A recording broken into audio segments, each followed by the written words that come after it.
Hi നമസ്കാരം. എൻ്റെ പുതിയ ചാനലിലേക്ക് എല്ലാവർക്കും സ്വാഗതം. ആം, ഞാനിവിടെ പറയുന്നത് എന്താണെന്ന് വെച്ചാൽ മാർക്കോയുടെ റിവ്യൂ. മാർക്കോ ഫിലിം ഇപ്പോൾ വൻ വിജയമായി കൊണ്ടിരിക്കുന്ന സിനിമയാണ്.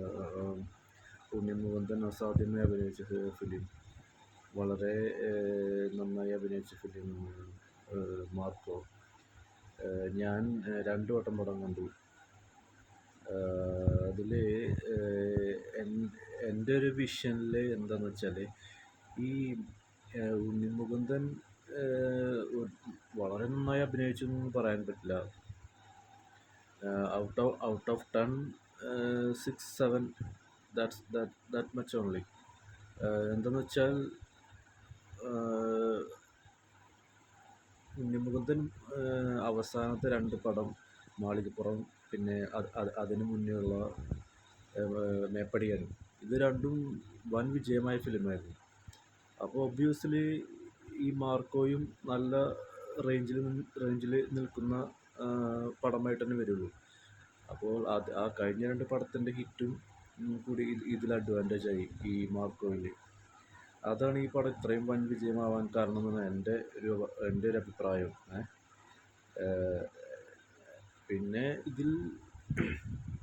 ഇതിലെല്ലാവരും നന്നായി അഭിനയിച്ചിട്ടുണ്ട്. പക്ഷെ നിറഞ്ഞു നിൽക്കുന്നത് ഉണ്ണിമുകുന്ദൻ തന്നെയാണ് ഈ സിനിമയിൽ മുഴുവനായിട്ട് ഫ്രെയിമിലുള്ളത്.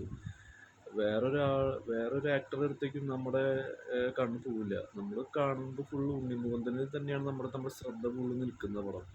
എൻ്റെ ഒരു അഭിപ്രായമാണ് ഞാൻ പറയുന്നത് കേട്ടോ. അപ്പോൾ ഈ ഫിലിം ഇനിയും ഒരുപാട് പേര് കാണണം. കാരണം എന്താണെന്ന് വെച്ചാൽ,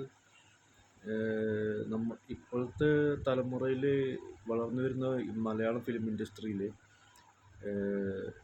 ഉണ്ണിമുകുന്ദൻ പാൻ ഇന്ത്യ സ്റ്റാറായി മാറിക്കൊണ്ടിരിക്കുകയാണ്.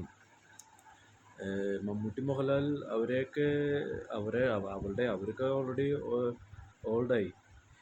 ഇനി വരാൻ പോകുന്ന തലമുറകൾ എന്ന് വെച്ചാൽ ആസിഫ് അലി, അതുപോലെ ടോവിനോ, ഇവരൊക്കെയാണ്. ഇപ്പോൾ തന്നെ സിനിമകൾ വളരെ കുറവാണ്. ഇതുപോലെ സൂപ്പർ സ്റ്റാർ ഇത്രയും നല്ല ഐ മീൻ സ്റ്റാർസുകളുടെ പടങ്ങൾ വളരെ കുറവേ വരുന്നുള്ളൂ. ഒക്കെ ഒരു വെച്ചുകൂട്ടിയ പടങ്ങൾ പോലെയാണ് ഇപ്പോഴത്തെ പടങ്ങൾ. ബേസിൽ ജോസഫിൻ്റെ പടമായാലും ഒന്നും പറയാനായിട്ടൊന്നുമില്ല. അപ്പോൾ ഈ ഒരു തീമിൽ മാർക്കോ വന്നത് വളരെ അഡ്വാൻറ്റേജ് ആ പടത്തിന്. നല്ല കളക്ഷൻ കിട്ടിയ ഒരു അടിച്ചു കൊണ്ടുപോയ പടം. ഇനി വരുന്ന മാർക്കോ 2 ആയാലും എനിക്ക് തോന്നുന്നത് ഹിറ്റായിരിക്കും. ഉണ്ണിമുകുന്ദൻ ഇനി വിടില്ല.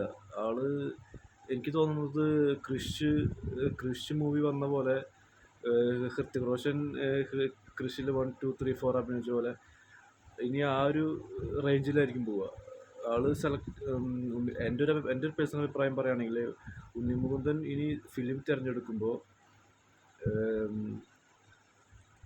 കുറച്ച് നല്ല സ്റ്റോറി ആയിട്ടുള്ള പടങ്ങൾ തിരഞ്ഞെടുക്കുക. കുറേ അവിടെ ഇവിടെയും പടങ്ങൾ എടുക്കാതെ കൊല്ലത്തിൽ 1-2 പടങ്ങൾ എടുത്താൽ തന്നെ അത്യാവശ്യം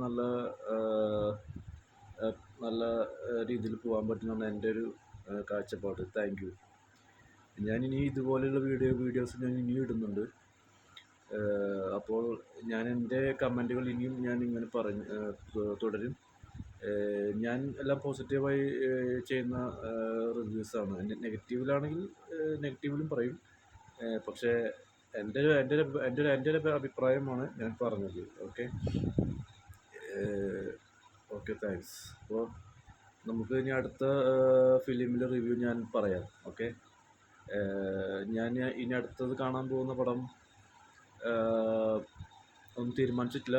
ഞാൻ കണ്ടു കഴിഞ്ഞാൽ ഉടനടി വരുന്നതായിരിക്കും. ഓക്കെ.